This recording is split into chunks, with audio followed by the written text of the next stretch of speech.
ನಾನು ರಮಾಕಾಂತ್. ಈಗ ಹೆಡ್ಲೈನ್ಸ್.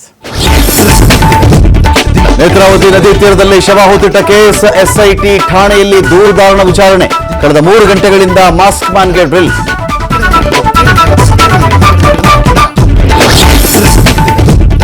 ಪೊಲೀಸರ ಕರ್ತವ್ಯಕ್ಕೆ ಅಡ್ಡಿ ಸಂಬಂಧ ಎಫ್ಐಆರ್ ಹಿನ್ನೆಲೆ ಬೆಳ್ತಂಗಡಿ ಪೊಲೀಸ್ ಠಾಣೆಗೆ ಗಿರೀಶ್ ಮಟ್ಟಣ್ಣನವರ ಆಗಮನ.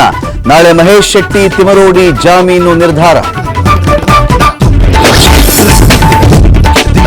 ಕುಸುಮ ಹನುಮಂತರಾಯಪ್ಪ ನಿವಾಸದಲ್ಲಿ ಮುಂದುವರೆದ ಇಡಿ ತಲಾಶ್. ಸಿಕ್ಕಿಂನಲ್ಲಿ ವೀರೇಂದ್ರ ಪಪ್ಪಿಯನ್ನ ವಶಕ್ಕೆ ಪಡೆದ ಅಧಿಕಾರಿಗಳು. ಹುಬ್ಬಳ್ಳಿಯಲ್ಲಿ ಬಾಗಿಲು ಮುರಿದು ಒಳನುಗ್ಗಿ ಶೋಧ. ದೆಹಲಿಯ ಬೀದಿ ನಾಯಿಗಳಿಗೆ ಸಂತಾನ ಶಕ್ತಿ ಹರಣ. ಆಕ್ರಮಣಕಾರಿ ರೇಬಿಸ್ ನಾಯಿಗಳು ಮಾತ್ರ ಎತ್ತಂಗಡಿ. ಜನಾಕ್ರೋಶದ ಬಳಿಕ ಆದೇಶ ಮಾರ್ಪಾಡು ಮಾಡಿದ ಸುಪ್ರೀಂ ಕೋರ್ಟ್. ಭಾರತದ ಪ್ರಗತಿ ಚೀನಾದಂತೆ ಅಪಾಯಕಾರಿಯಲ್ಲ. ಟ್ರಂಪ್ 50% ಆಮದು ಸುಂಕ ಹೇರಿದ್ದು ಸರಿಯಲ್ಲ. ಅಮೆರಿಕದ ಮಾಜಿ ರಾಯಭಾರಿ ನಿಕ್ಕಿ ಹ್ಯಾಲೆ ತರಾಟೆ.